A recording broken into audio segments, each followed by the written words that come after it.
Hi, welcome back to the Hollow. Today I don't know what day it is.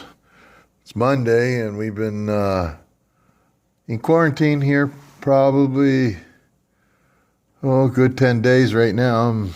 My wife had to go to make a run to the city to see if we can get some more supplies, and we should be able to hunker down for about another good 2 to 3 weeks.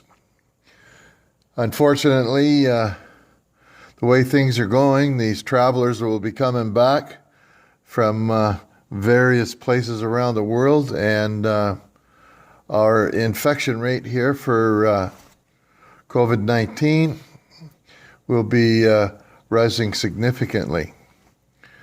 In New Brunswick right now, we have about 17 people that are possibly infected, 9 for sure, and I think it was something like 8 more suspected, but that is what it is. One of the things that we're getting in the city that we're thinking that would help us out was to get some seeds. We have a good garden. We had a beautiful garden actually last year, and hopefully we'll have something like that this year.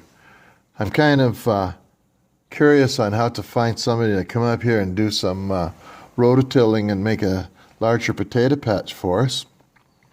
And if anybody knows anybody with a tractor and a rototiller, when of course the snow and the freezing comes out of the ground, I would really appreciate coming forward here so we can get that sorted out. My neighbor across the way here, where we're looking towards his house now, he's managed to get a good couple of cords of wood out of off his property, and I'm going to have to be doing that myself. We are going to deliver 4 cords of wood here as soon as possible, as soon as the check comes in from the government that they're saying is coming. So we'll be able to stack that up, and we'll be able to at least be able to heat one end of the house for the winter. And I'm trying to find out ways of storing. I think this year would be a good idea to go and get root vegetables, because I know how well they generally store. We've had some problems storing root vegetables in the garage. It seems that the way I had it before, it was just in a recycle box, and that got wet. And in the cooler, I thought that would be a little better, but it still sweats and causes the carrots and the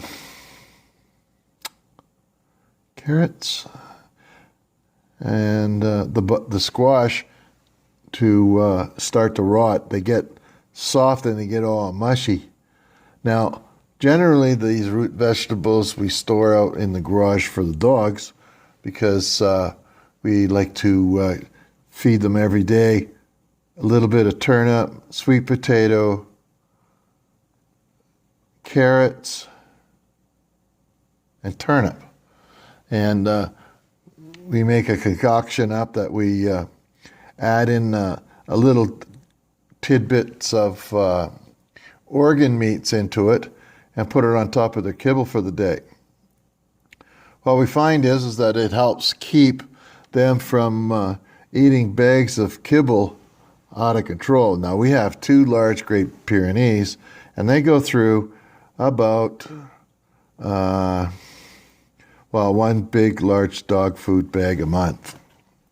I had to, and I'm kind of glad that I did, I started making spreadsheets on all these different kinds of things months ago, so I can get an idea how much the dogs are consuming, how long does this last, how long that lasts, just so that we can get an idea, because we don't like the idea of shopping as you need it.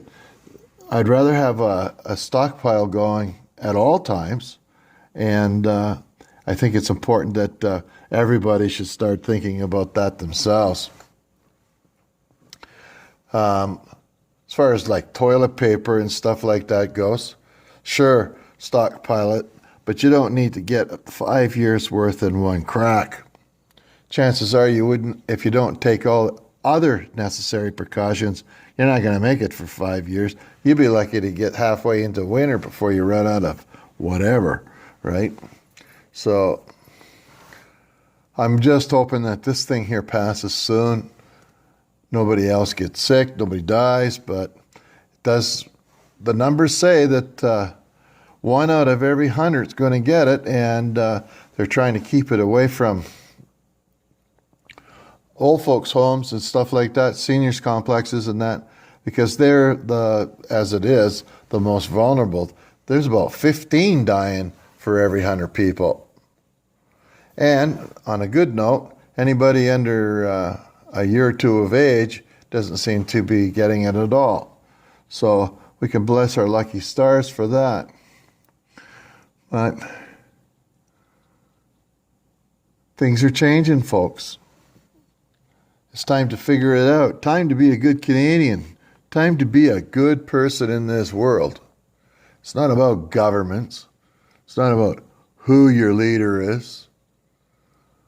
It's about you. It's about how you can help. About how you can make things better for somebody else. You know, like, we've been greedy for a long time. We got to change our ways. We don't need so many people, but that's just the way it is, and nobody's going to stop that. I'm disappointed in our youth. A lot of them are just running around rampant, hanging out, wanting to go to the mall, going to go see Billy or the boyfriend, the girlfriend down the street. Just stay home for frick's sakes. We're only asking you to stay home for a little while longer so that the possibility of them every day that we stay home is one more day and all that much less strain on the healthcare system, the police, the fire departments, everybody. There's a lot of people involved in this. The whole world is mobilizing to try to get this thing sorted out. And if you can do your part, just stay home. You don't have to love your mom and dad. Just read a book, watch TV. Just be quiet. Don't get in anybody's hair. You know, read a book. Learn what to do, because you're going to end up carrying the flag for the country here before long. And I think it'd be a good idea just to figure it out. I remember doing some reading on guys that went to the beaches in World War II. Scary, scary, scary. 18 years old, 20, 19, whatever, 21.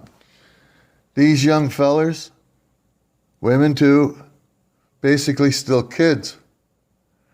And they sure showed up, this generation, running around the streets right now.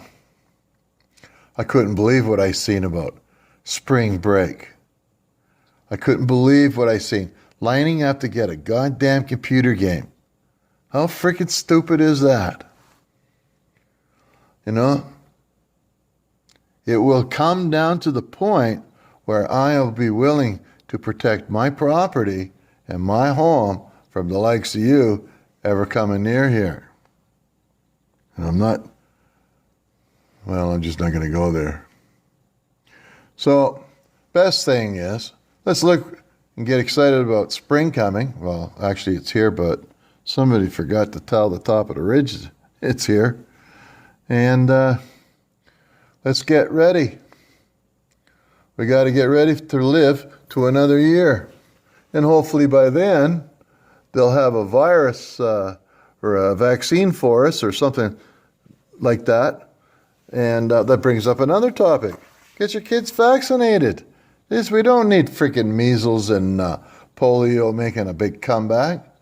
We're lucky enough that we finally got that suppressed enough. And then what's happening? Idiots are going out there and saying, oh, my kid, like that, blah, blah, blah. It's, whatever. You don't get it, but that's okay.